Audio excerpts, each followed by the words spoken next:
Tick-tock, time to rock. Good evening, good morning, good afternoon to everyone who's watching from all around the world. I'm your friendly neighborhood philosopher, D. Wood. And with me now is the guy who taught your great-granddaddy about jihad, because that's how long he's been doing it.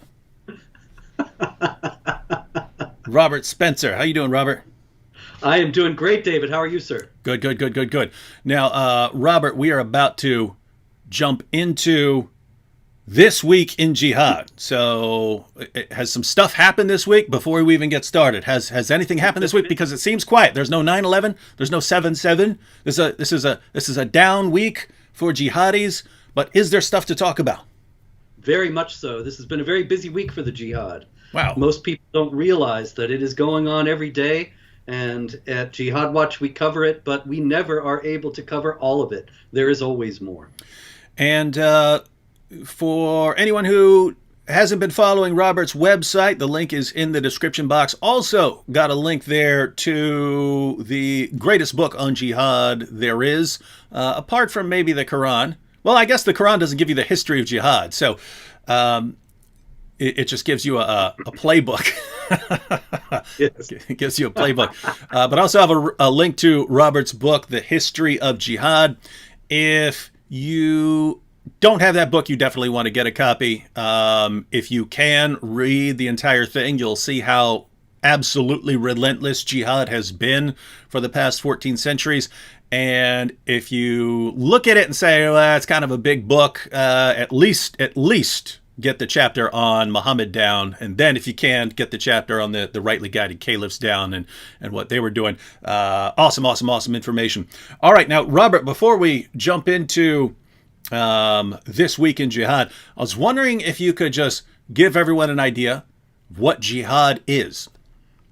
David, jihad is a central concept in Islam. And it means struggle in Arabic, and there are very many struggles in Arabic, just as there are very many struggles in English. You can struggle to quit smoking or lose weight. You can also have a titanic civilizational struggle against communism, or in our case, for communism. And in the theology of Islam and the law of Islam, the primary meaning of jihad is warfare against unbelievers in order to subjugate them under the rule of Islamic law, which mandates a second-class status for them.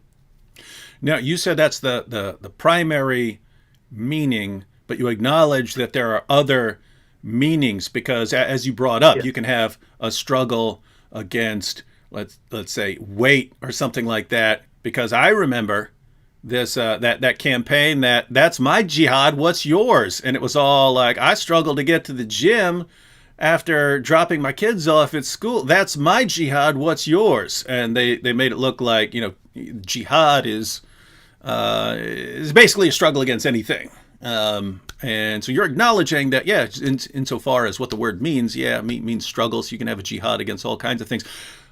But it looks like, according to you, what you're saying is that when people are trying to make it sound as if that's the main meaning, just your daily struggles in life against anything, it's not the main meaning. Exactly, precisely. That is the problem with that campaign, My Jihad, that it was misleading. It was trying to give the impression that jihad was entirely benign by invoking benign usages of the term. None of those were wrong. All of them were right. But they were not the only meaning of jihad, and they weren't even the main meaning of jihad in Islam. And if you read the Quran and you see all the uses of jihad, which is sometimes difficult, until you get my critical Quran, which has been delayed by the paper shortages but will be out in May, you will read most translations of the Quran in English and you'll get strive hard in the way of Allah. And you won't know necessarily, unless you have studied, that strive hard is jihad. And that the primary understanding in Islamic theology of those passages exhorting people to strive or wage jihad in the way of Allah is warfare, and primarily warfare against unbelievers. Now, Robert, I have to confess, you're sounding a little bit like an Islamophobe when you're saying these things. So Before we jump into the topic of Ilhan Omar's Islamophobia bill, what is Islamophobia? Well, you know, David, that's the key question. That's the burning question. And since you mentioned Ilhan Omar's Islamophobia bill, I have to note that it does not define Islamophobia. And that the big problem that we face with this Islamophobia bill is that Islamophobia as a term has been used in the recent past for two quite distinct phenomena. And they are, in the first place, vigilante attacks against innocent Muslims, which are never justified. And second, honest analysis of the motivating ideology of jihad terrorism, which is always necessary.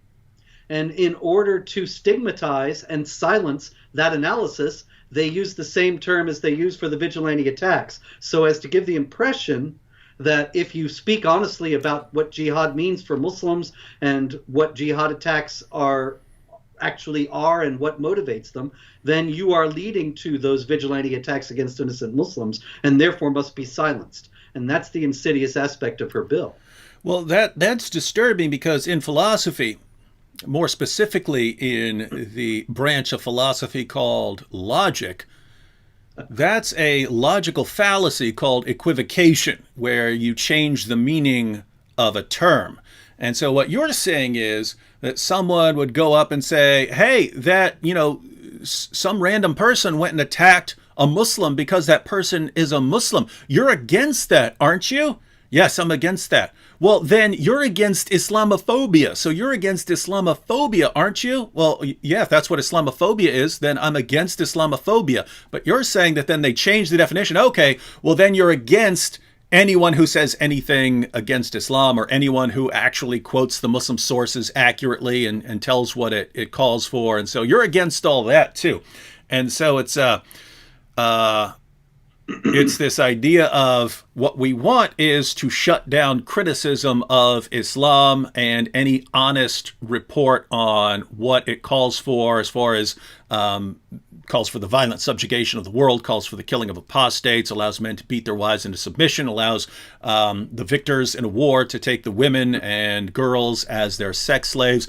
When we say that, you want to shut that down. But you can't say, especially in Western context, you can't say, hey, you can't criticize taking women as sex slaves. You can't do that, because then people say, well, of course you can. Of course you can criticize that. What are you talking about? So you have to say, are you against this phobia? Well, yeah, I'm against the phobia, but then you're saying they change the meaning of the phobia as they go along. Oh, yeah. And I think it's no accident at all that the bill does not define Islamophobia precisely so that that kind of equivocation can be carried out. Mm-hmm. And that's also underscored by the fact that the bill itself talks about wanting to stop racial attacks against Muslims. Now, Islam, as you and I both well know, is not a race. Racial attacks against Muslims. Exactly. So now, would Christians and atheists be a race then too? Well, they're not mentioned, so I don't know. But you know what's funny about this is that also this week in Jihad, after years and years of calling people who are critics of jihad terror and Sharia oppression racist, a Muslim professor this week wrote an article explaining how terrible it was to act as if Muslims were a racial group. And yet that's exactly what Ilhan Omar's Islamophobia bill does. And it gives the impression that any criticism of Islam is going to be taken as incitement to violence and thus must be silenced. Yeah, because that's the disturbing part, right? In that you've experienced this thousands and thousands of times. I've experienced this thousands and thousands of times. We say something obvious and straightforward, something that Muslim apologists, anyone who's being honest, will acknowledge. The penalty for leaving Islam is death, and we'll say something like that, and then we will be called Islamophobes for saying this. So here's what's disturbing: you've got the government now says, okay, now we've got this special envoy who's tasked with combating Islamophobia. We're not defining what Islamophobia is, but as long as Islamophobia is not defined, tons of people say that what we do is Islamophobia, even if it's just straightforward reporting facts. So now, as far as this term without any definition is going to be part of law, then we're under the government is now supposed to combat us because we're because we're Islamophobes, right? And the groundwork for this has been being laid for years, and it all works in the same direction. For example, I was just telling you right before we came on that I myself am a violent extremist. And I'm glad you're admitting this. The Global Internet Forum for Counterterrorism, which is the counterterror arm created by Microsoft, YouTube, Twitter, Facebook, all of those social media giants. They published a list of groups that they intend to silence and drive off the internet altogether because they are either terrorists or violent extremists. Got to be one or the other. Okay. Category was my website Jihad Watch. And now I thought this was not only absurd but libelous, and so I got a lawyer to write to these people and demand a retraction and so on and so on, and they refused. They said, look at Jihad Watch. It's talking about violent actions by Muslims. That's going to lead to that's incitement to violence against Muslims. Now, this is absolutely absurd. The only genuine incitement to violence is if you're saying go and be violent against some group, which I've never commanded or condoned or approved or called for any violence. But what they want to do is portray any speech critical of Islam as leading to violence and shut it down on that basis. And now the Islamophobia bill is going to help accomplish that as well. Yeah, and what shocks me is the just complete hypocrisy as far as what you were just saying. And let me go ahead and read what Ilhan Omar said on the House floor when she was promoting this. She said, until everyone is free to practice their religion, no one is. Now, that's just it's just an idiotic comment. Until every last person in the world is free to practice their religion, not one person is. That's ridiculous, right? So notice, if everyone in the United States were completely free to practice their religion, as long as one person in Pakistan isn't, then no one's free. So it's kind of a silly comment. But let's take that seriously for a second. Until everyone is free to practice their religion, no one is. Now, notice the conundrum that this leaves us in. Let me go ahead and pull up a passage by Muhammad. All right, here we go. This is Sahih Muslim. This is Muhammad. It is reported on the authority of Abu Hurairah that he heard the Messenger of Allah say, Sahih Muslim, number 34, I have been commanded to fight against people, not people who are attacking me, everyone. Notice, I've been commanded to fight against people till they testify to the fact that there is no God but Allah, and believe in me that I am the messenger from the Lord, and in all that I have brought. You have to believe everything this man brought as revelation. And when they do it, their blood and riches are guaranteed protection on my behalf, except where it is justified by law, and their affairs rest with Allah. So here Muhammad says, I'm commanded to fight people until they say that there's no God but Allah and I'm his messenger and they believe in everything I say, which would make you a Muslim. Right? So Muhammad says, I've been commanded to fight you until you become a Muslim. Now, it seems like if you've got these organizations and if you've got Ilhan Omar saying, until everyone is free to practice their religion, no one is. Muhammad is saying no one's free to practice their religion unless that religion is Islam. That's what Muhammad is saying here.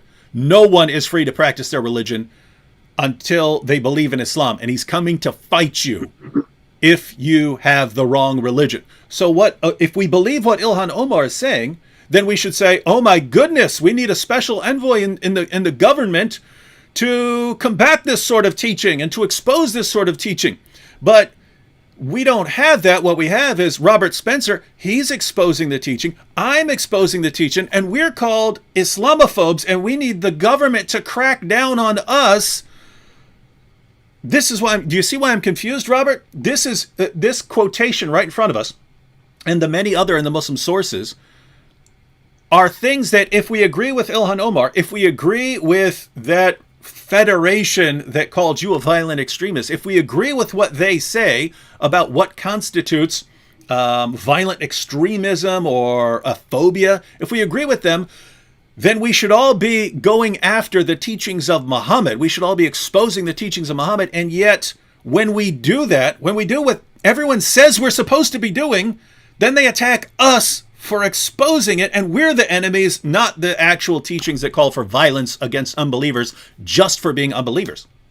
Right. There's no consistency. It's total hypocrisy, because what it really is, the Islamophobia bill, that is an attempt to bring Sharia blasphemy laws to the United States. Sharia blasphemy laws criminalize criticism of Islam. The dhimmis can't complain about their subjugated status, because if they do, it will get even worse. Their contract of so-called protection will be revoked, and their lives will be forfeit. So they learn never to say anything negative about Islam, Muhammad, or the Quran, and they know that if they do, they're liable to get killed. It'll be the same thing here. If this bill passes the Senate and becomes law, then this will be an extension of that prohibition on criticizing Islam. Yeah, and we did have a question along these lines. Zoraida says, has this bill passed already? My understanding is that it's passed the House, but now it goes to the Senate. The president has already said he's on board with it. So basically, if it gets through the Senate, it'll be approved by the president, and then it's very law. Likely. Since the Democrats control the Senate, and since the Republicans don't really have a clue any more than the Democrats about what this is all for, what it's intended to do, it's very likely to pass. So if it passes the Senate, and then it will be signed off by the president, then what we will have is an official part of the federal government that is assigned to combat Islamophobia, where Islamophobia will be anything they decide that it means, because it's not defined. Exactly. And you and I, again, just to recap, you and I are called Islamophobes repeatedly simply for stating what Islam teaches, simply for talking about Muhammad or the Quran. We're called Islamophobes for that. Exactly. Interesting. And so that's the idea, to silence you and me and every one of us who speaks out about the motivating ideology behind jihad terror and about the sources of the other oppression that we see coming out of people who observe Sharia. And so Ilhan Omar says, until everyone is free to practice their religion, no one is. We look in places like Saudi Arabia and Pakistan and so on. And if you go around practicing your religion and you're not a Muslim, or even if you are a Muslim and you're from the wrong sect of Islam, if you're just from the wrong sect of Islam, you're not free to practice your wrong sect of Islam in many places. And so according to Ilhan Omar, these are the problem areas. And yet it turns out that we are not allowed to speak against what's going on there, because we will now have the federal government after us. Right. Interesting. It would be Islamophobic. If what you and I do is Islamophobic, then there's no way you can stand and criticize any kind of violence or oppression that is justified in Islamic law. So if someone, as we all know, Muhammad said repeatedly, if anyone leaves his religion, kill him. If anyone leaves his Islamic religion, kill him. And so if someone in a Muslim country says, you know what, I now reject Islam, I want to become a Christian, or I want to become a Hindu, according to Ilhan Omar, until that person is free to practice his religion, no one is. And yet Muhammad told his followers to execute these people. And so if someone in a Muslim country is executed for leaving Islam and choosing another religion, choosing to follow and believe in another religion, and we say, hey, that's wrong, you can't do that, the federal government's coming after us, not against the person who's executing people for leaving Islam. That's it. Interesting stuff. It's sort of, the Organization of Islamic Cooperation has foreshadowed this for a long time. I've seen this in their Islamophobia Observatory, where they list so-called incidents of Islamophobia. And so, for example, a Muslim cleric would say something like, kill the mushrikeen, those who associate partners with Allah, wherever you find them, which is, of course, a quote from the Quran, the verse of the sword. And then I would say at Jihad Watch, this Muslim cleric said, kill them wherever you find them. And that would go in the Islamophobia Observatory, but not what the original cleric had actually said. It's that they don't want these things reported, they don't want them quoted, they don't want them known. And that's really what they consider to be Islamophobia when we start to understand what the jihad imperative is really all about. That's what they want to keep us ignorant and complacent so that we do not resist it. Very, very disturbing stuff here. And I have to say, Robert, I look at some of the more devout Muslims say about people like Ilhan Omar. And they say, she's not a real Muslim because she's siding with LGBTQ stuff and siding with all this other stuff.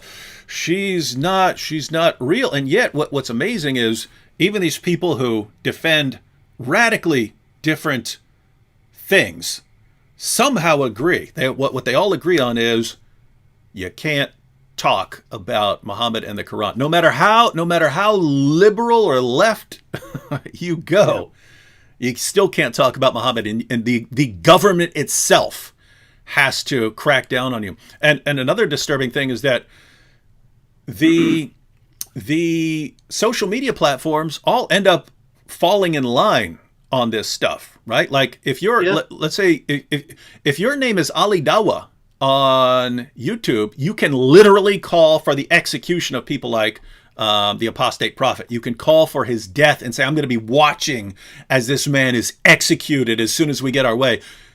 YouTube will respond, well, that's just part of lively debate. If I say Muhammad's a false prophet, I will actually get banned.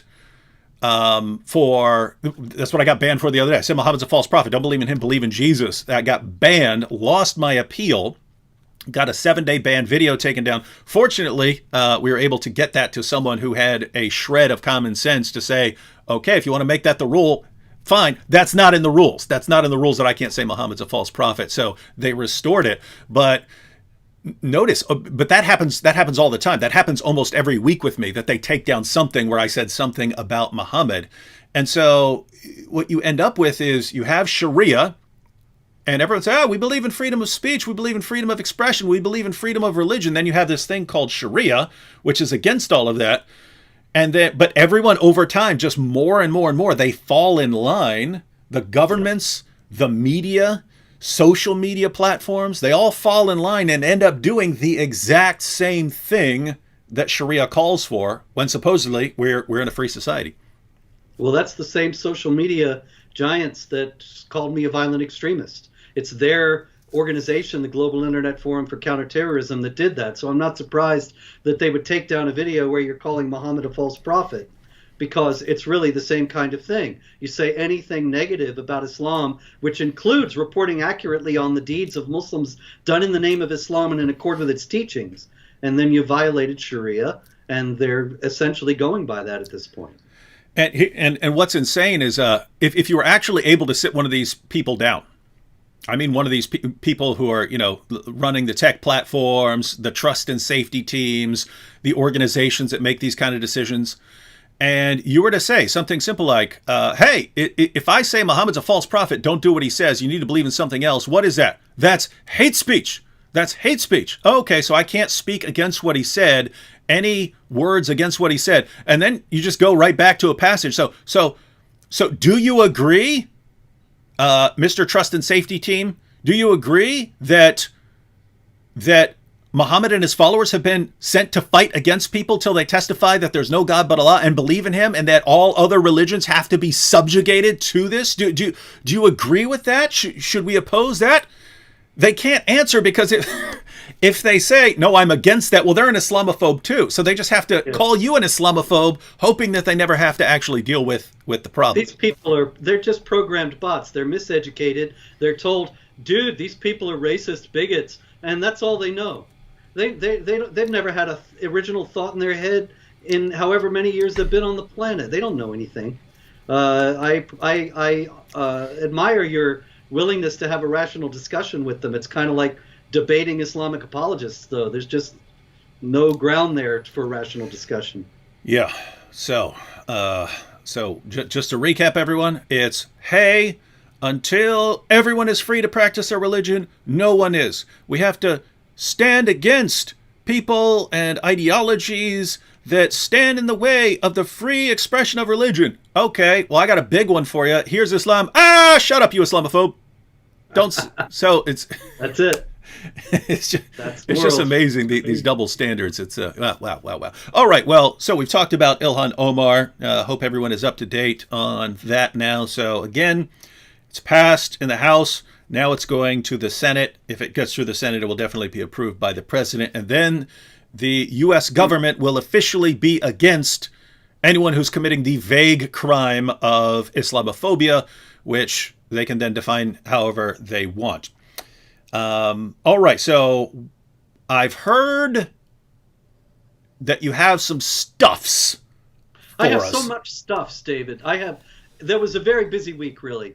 And I've got 6 mosque stories. And I think that that's important, since we all know that jihad terrorism has nothing whatsoever to do with Islam. It's interesting that mosques keep playing a role in it. But first, there is a more important story coming out of France.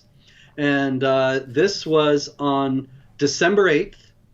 And there was a Catholic church that was celebrating the Immaculate Conception on that day, a major feast in the Catholic Church, and a group of Muslims began to harass the procession and say, "You are infidels, you're a gang of whores, and even more importantly, get lost. This is not your country.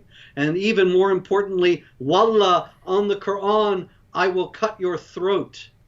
And this is the land of Allah." And they began to spit on the priest, poured cold water on him, and make violent threats. Now, where'd you say this was? Saudi Arabia? No, it was in France. Wait, did you say, when you say France, do you mean Pakistan? It sounds like it, I know. But it was in a parish in Nanterre, Nanterre. I don't know how to speak French, but that's a city in France. And here's the disturbing part, tying this together with what we were talking about earlier, right? If that had been a group of Christians outside, if we're talking about groups of Christians harassing Muslims, every news organization in the world would be all over this, and this would be the basis for why we really need to crack down on Islamophobia. If it's Muslims harassing Christians, then you're a racist and a bigot for even reporting what you just said, Robert. You're an Islamophobe for just reporting just what just happened, because by reporting the facts and saying, hey, this is a problem, you're calling for violence against all Muslims somehow, and you're calling for bloodshed. Whereas if anyone did something like that to Muslims, then of course we all have to unite and condemn this. What is going on here? And there was not an English story, as far as I know.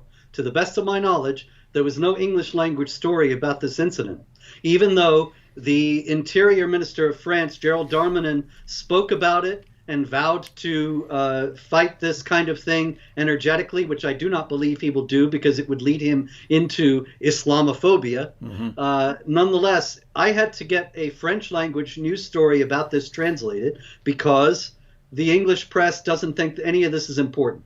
But you're absolutely right. If it had been a group of Christians harassing a group of Muslims anywhere in the world, it would be screaming international headlines for day after day after day. Mm-hmm. And we would need government crackdowns on Islamophobia. But if it's Muslims doing if it's Muslims doing it to another group, it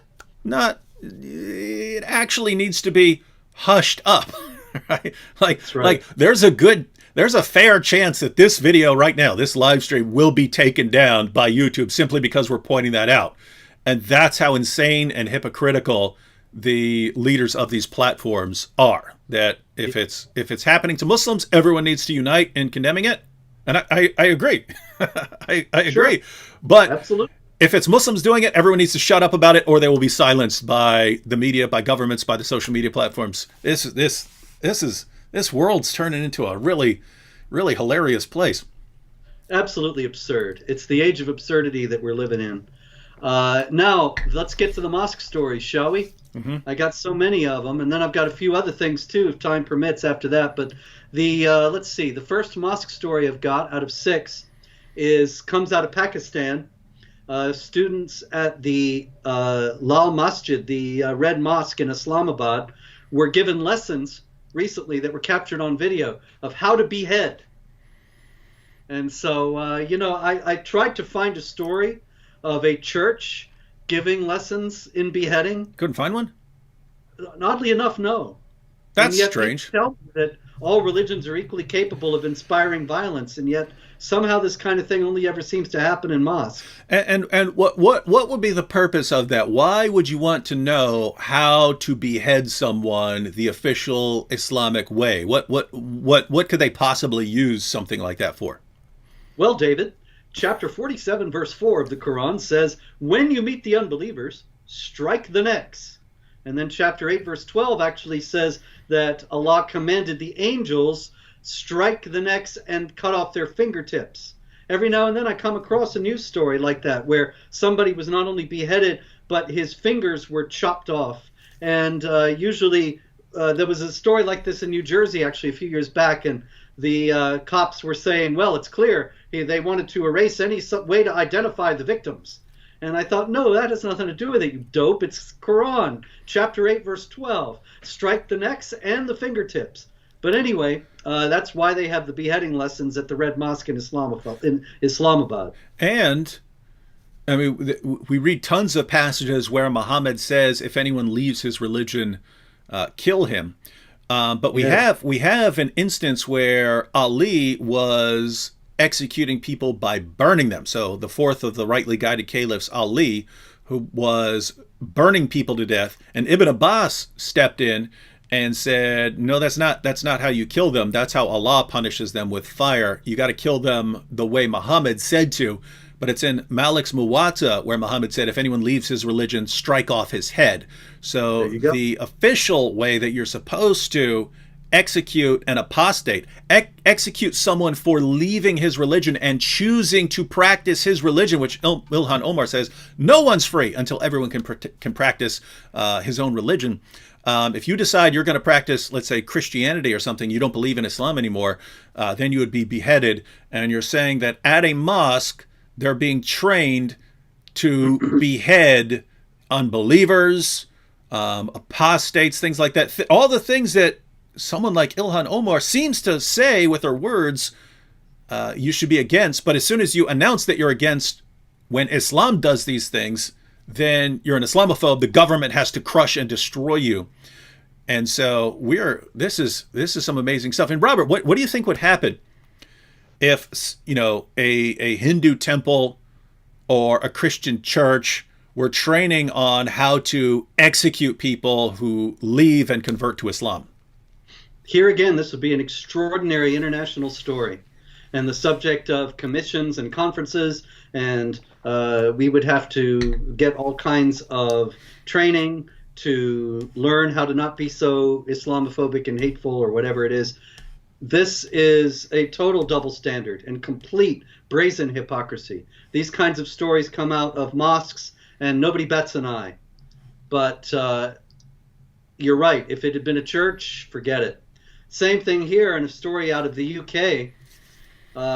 The former chief imam at the Manchester excuse me, at the Manchester Islamic Center, Mustafa Graf, he was accused of preaching support for Al-Qaeda and ISIS. Now, he says that this is actually something that was said about him by a rival who was just trying to discredit him. And so I'm not prejudging the case of Mustafa Graf, but I don't think that it is outside the realm of possibility that you could have an imam in a mosque in the UK or anywhere in the West preaching loyalty to Al-Qaeda and ISIS, because what Al-Qaeda and ISIS do is scrupulously carry out what is commanded in the Quran and Sunnah. And so I would fully expect an imam to notice that and approve of it. Well, things are getting interesting here, and it's just It's just surprising to hear about all of these stories that would be endless international headlines and calls for a crackdown by governments around the world if these things were done by anyone except Muslims. That's right. And that's really the story of my life, David. 20 years I've been doing this at Jihad Watch, and there I could give you literally thousands of stories that would be incredibly huge headlines if they had been done by non-Muslims, but by Muslims, they just passed by unnoticed. Next we have, let's see, the story next comes out of Israel. And this is about a young man, 18-year-old, named Mohammed Bnei Odeh, who stabbed a 67-year-old Israeli Jew who was out walking with his wife, just randomly stabbed him in the street. Now, this kind of thing happens all too frequently. But what's noteworthy about this is that Mohammed Bnei Odeh then fled into a nearby mosque. And I think it's noteworthy that he thought that he would be able to find sanctuary in a mosque. You don't usually hear about people who commit murders or commit attempted murders, then running into the nearest church and thinking they'll find sanctuary there. But there are numerous stories over the years of jihad terrorists fleeing into mosques. And this raises once again the question of, well, what exactly does Islam teach? And excuse me, would they really find what he had done to be so bad? And maybe that's why he ran into the mosque. And if experience is any indication, I would guess it's, well, you're supposed to fight oppressors, and they're the oppressors, so you're supposed to fight them. Something along those lines. And Robert, what do you think would happen if let's say a devout young Jewish man were to walk up to a Muslim couple, start stabbing, and then flee, and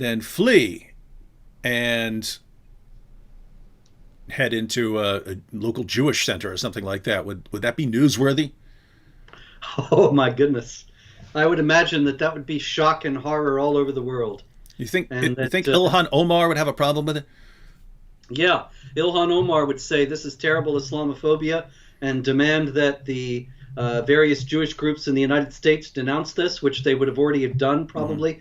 Mm-hmm. And it would just go on and on and on forever about how this is an indication of how the oppressive Israelis are mistreating the Palestinians. But she's not going to say anything about this. I can guarantee that. And here's what's interesting about this. So right now, I mean, the House of Representatives decided, of all the stuff that's going on in the world, what we really need to focus on right now is Islamophobia. If you look globally, the most persecuted group is Christians, right? That's been repeatedly shown. Globally, the most persecuted group is Christians.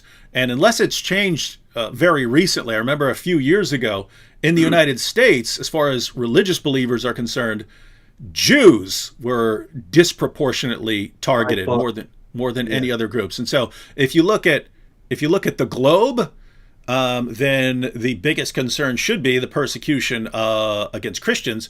And if you're looking at the United States, the biggest concern should be the persecution against Jews. And again, if you're looking at the globe, you do have, communist countries and stuff like China who have a problem with both Muslims and Christians, because they're atheistic, and as far as communistic thought, religion is the opium of the masses. It stands in the way of the full flourishing of communism, and so you have to crush them, and so on. So you have communist countries that crack down on Christians, but a large part of the persecution of Christians would be in Muslim countries. And yet the concern of the government right now is not, hey, what do we do about this persecution of Christians is how can we, the government of the United States, stop people from pointing out this persecution of Christians in Muslim countries? How are we going to crack down on the people who speak about this? Because it's Islamophobia. That's right, David. And you know something also, the United States government has an ambassador for international religious freedom. And for years, the ambassador for international religious freedom, the last one was former Senator Sam Brownback, he spoke out very strongly against the persecution of Christians, even when it took place in Muslim lands. But the Biden administration has named Rashad Hussain to be the ambassador for international religious freedom. He is a Sharia adherent, devout Muslim. He's memorized the entire Quran and is the former envoy to the Organization of Islamic Cooperation under the Barack Obama administration. So the question for Rashad Hussain that nobody will dare to ask him, but really should be asked of him, is what are you going to do when it comes down to Muslims treating Christians in the way that they are directed to do in the Quran and in Islamic law? Are you going to consider that a violation of religious freedom in accord with the U.S. Constitution, or you can consider that the natural order of things in accord with Sharia? But nobody dares ask questions like that because they would be Islamophobic. So you say this man's memorized the entire Quran? Yeah, he's a Hafiz. So he's memorized, fight those who do not believe in Allah, Surah 9, verse 29? Absolutely. So if they're supposed to pay the jizya with willing submission and feel themselves subdued, when you have ISIS telling the Christians in Syria a few years back that they had to pay the jizya and submit, would he have thought that a violation of religious freedom or not? It's in the Quran. So you're telling me this guy is memorized Surah 48, verse 29. Yes. Muhammad is the messenger of Allah, and those who are with him are severe against disbelievers and merciful among themselves. He's got that. This dude has this on speed dial in his head. Yep. He's got 98.6 too. 98.6, which calls Jews and Christians and idolaters the worst of creatures? Indeed. So there you go. Wait. He's got it all in his head. Does he also have Surah 3, verse 110, that Muslims are the best of peoples ever raised up for mankind? Does he have that in his head? Why, yes, David, he does. So does he have that part about Muhammad being commanded not just to fight against unbelievers, but also against hypocrites? Sure. Wow. So this guy has some disturbing stuff in his head. Wow. Okay. And he loves it. He thinks it's great. All right. I don't think it's an illegitimate question to ask him where his loyalty is going to fall with Sharia or with the U.S. Constitution. But the question has been ruled out of order a priori. It would be Islamophobic. Exactly. I got more mosque stories here, David. Really? It's hard to believe there could be so many mosque stories. In just a week. This is only going back a week. So we're not going back like years. No, sir. This has all happened in the last week. The Grand Mosque of Paris is holding a contest, a hadith memorization contest. Wait. Yeah, wait. You mean hadiths like... Oh, yeah. Hadiths like... As a matter of fact, David, in the news story that I have at Jihad Watch about this, the very first hadith that they're supposed to memorize is, I've been commanded to fight people until they testify that there is no God but Allah and Muhammad is his messenger, until they perform the prayer and pay the zakat. Wow, that's a coincidence, because that's the one I just put up on the screen. There you go. Wow. So there are various others. Allah has prescribed that you should do good in all things. So when you kill well. And when you cut the throat well. Each of you should sharpen his knife and kill his sacrifice properly. Wait, so hang on. So you're saying in one mosque they're having a recitation, memorization competition for who can memorize all these hadiths about fighting and subjugating and slaughtering unbelievers in the name of Allah. Then at another mosque, they're practicing their beheading techniques. Yes. And this is actually the Grand Mosque of Paris. This is not some street corner mosque that's set up in a 7-Eleven that closed or something. This is the Grand Mosque of Paris, and they are teaching that you have to fight unbelievers until they confess that there is no God but Allah.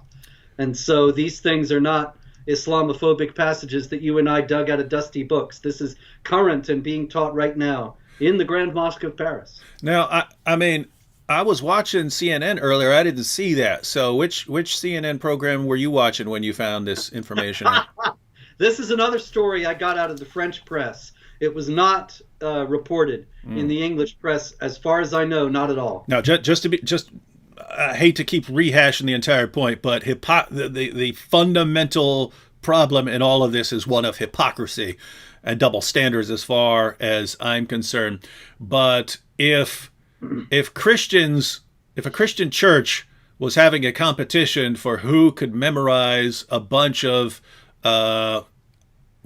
I don't know, like a bunch of statements about how Christians are supposed to go and kill people for having the wrong religion, and then another Christian church was out there practicing to become the future beheaders of all of these people, do you think we'd hear about it somewhere other than a French news agency? Yeah, there's no doubt about it. But the hypocrisy is absolutely 100% total, all pervasive. Wow. I have another one out of Israel. What? Another story out of a mosque. Another mosque story? How many mosque stories are there? There are 6 this week. Oh, wow. Almost one every day. And keep in mind, any one of these, if it were a church, would be newsworthy. But because it's a mosque, it's not only is it not newsworthy, you're a racist and a bigot and an Islamophobe, and the U.S. government needs to crush and destroy you for even mentioning it. That's it. So in this one, a Muslim named Muhammad Sunukrut, who is a resident of Israel, he went to Ramallah and met in a mosque with a friend, and his friend asked him to join in a terrorist operation, and he agreed. And he provided the jihadis with 5 liters of hydrogen peroxide for the production of explosives after this meeting in a mosque to plot the terror attacks. Here again, we see that we're constantly told in the West that Islam is a religion of peace and it rejects all violence and terrorism. Even the Pope has said authentic Islam and the proper reading of the Quran reject every form of violence.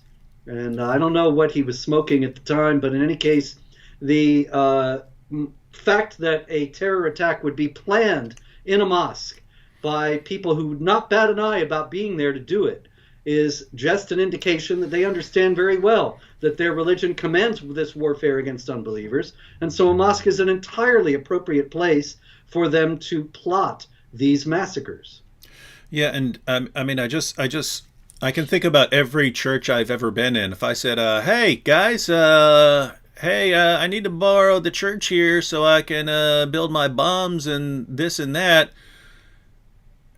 they'd report me, or they'd think I'd gone insane and call some mental health services or something like that. But apparently there's just a lot going on in mosques there. So they're building the materials for warfare. They're practicing their beheading for when they get to carry out their Sharia penalties. They're memorizing the passages that call for this violence. And yet, here again, we're Islamophobes and bigots because we're talking about it and mentioning it and not completely ignoring it. And the government needs to crack down on us. The U.S. government, according to Congress, the U.S. government needs to stop us from speaking about this, because otherwise they'd be Islamophobes too, and they can't have that. There you go. The last one is out of Cyprus. It's a little different. This one takes it in a bit of a different direction. What happened was on the island of Cyprus, in the Greek part, because as you know, Turkey occupied northern Cyprus in 1974 and expelled hundreds of thousands of Greek Cypriots from their homes, and they have never been allowed to return. But in any case, in the Greek Cypriot part, there was a Syrian Muslim migrant who went to a mosque, because there are mosques in the Greek part of Cyprus, no churches in the Turkish part of Cyprus. But in any case, he went to the mosque and he asked if he could stay there overnight, and they said no. And so he was furious, and he tried to set fire to the mosque. Now, mind you, this is a Muslim, a Syrian migrant. But Recep Tayyip Erdogan, the president of Turkey, said that this was an example of Cyprus's Islamophobia, that they would allow the mosque to be set fire, although it was not harmed. And he is vowing retaliation, which may take the form of military action against the Greek part of Cyprus. Now, I think what's noteworthy about this, among other things, is that this shows the elasticity of the term Islamophobia. Mm-hmm. That you even have a Muslim here who everybody acknowledges is the one who is responsible for the attempted burning of the mosque. But Erdogan doesn't care. He is using Islamophobia opportunistically in order to justify some future action against Cyprus. And I think this illustrates very well how pernicious a term it really is, because it can be used for virtually anything. And apparently the only thing it can't be used for is actually being rationally concerned about Islam. I mean, if you are rationally concerned about Islam, it must be irrational and therefore a phobia. But I mean, guys, just imagine. So Robert, if I understand you correctly, a Muslim asked to stay in a mosque in the Greek part of Cyprus because he didn't have a place to stay. They said no. He got mad, tried to set the place on fire, didn't work very well, and now the Islamic government of Turkey sounds like they have plans of invading to declare war on this Islamophobic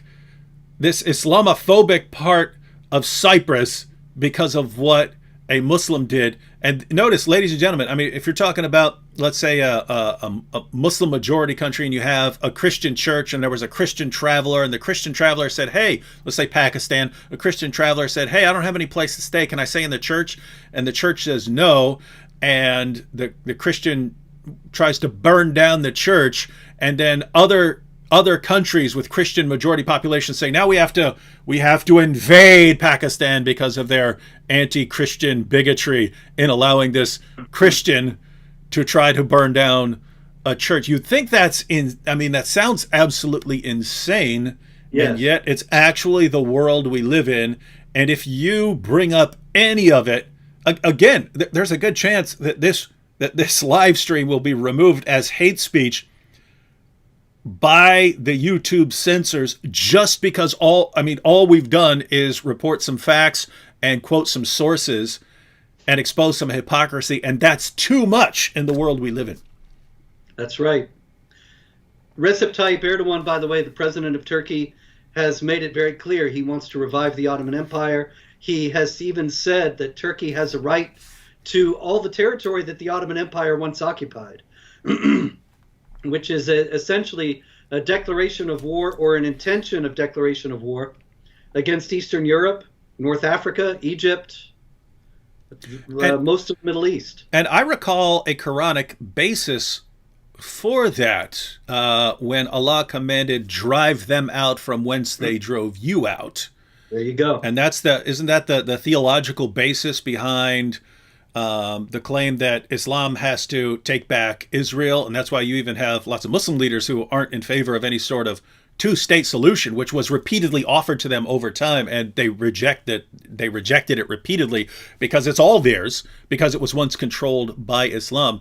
And then, yes, as you pointed out, I mean, all the way up into Europe, Spain, this all has to be taken back, and the focus is on Israel just because that's the closest to the heart of the Muslim world. Also because it's Jews who are the worst enemies of the Muslims. Mm-hmm. Chapter 5, verse 82. And so once again, if we were to say, hey, there's this problem because you've got all these areas that are no longer Islamic, and yet according to Muslim leaders, these places have to be taken back, seized. So these are places that are in a perpetual state of war, according to Islam. Even if they're not focusing on them yet, the goal would be to eventually take them back and seize them. And if we were to say, hey, according to Islam, the reason for this ongoing violence is they have to take these places back because that's what they're commanded, we would be the Islamophobes, we would be the bigots, we would be the racists, and that's just how things work in the world today. Welcome to the age of absurdity, David. All right, ladies and gentlemen, well, we've been going about an hour, and we want to keep these shows to about an hour so that people, Robert and I have talked about it before. I usually am not going to click on anything that says 3 hours, unless it's something I just have to absolutely see. So we want to keep these relatively short, just so everyone can stay updated on what's happening this week in Jihad. Any final comments, Robert? David, the Islamophobia initiative is going to continue, and people really need to wake up because this is a serious challenge to the freedom of speech, which is a foundation of any free society. And so you might think, well, I'm not an Islamophobe. I'm not going to say anything critical about Islam. I don't think anything about Islam at all. But remember, that's not going to end with that either. Once they start to erode the freedom of speech, they're not going to stop. There are going to be many other things that they will get to after they've silenced all us Islamophobes. Yeah, and I mean, you nailed it right there. I mean, there are lots of people who don't think they need to be concerned about this because it's not affecting them directly. Whereas if people like Ilhan, Omar, and so on, and these various organizations get their way, they'll eventually silence us. I mean, we could still talk in our houses maybe or something like that, but we won't be allowed to speak publicly. And if they get their way, I mean, we'll be jailed and imprisoned or something down the road. But notice, if they just are able to silence us, a lot of people, I don't really care about this stuff. It's not affecting me directly. What do you then do when it does affect you directly? And when people are being, when you do start to realize that it's a problem, when you do find out what's going on in mosques and being trained to behead people and so on, what happens when you do figure that out and then you're no longer allowed to speak? And I mean, it's coming. Yeah, it seems like there should be some preemptive speaking out against things. And notice, ladies and gentlemen, we're talking entirely peaceful here. We're not talking about going and fighting and subjugating anyone. The actual leaders who are calling for violent subjugation, they're exempt from criticism. We speak out against that. We're the ones who have to be silenced. Very, very strange world. All right, well, Robert, I'm hoping that there's absolutely no news to cover between now and next week, so that we won't even need a program about this week in Jihad. Somehow I think we're going to be back next week talking about this week in Jihad. I somehow have the same feeling. All these years of Jihad watching, I've always thought maybe someday I can take a day off, but they never do. So there it is. The jihadis don't take days off, ladies and gentlemen. You heard it from Robert Spencer. All right. We'll catch you all later, and hopefully we won't be talking to you next week, but we'll be talking to you next week. Likelihood, yeah.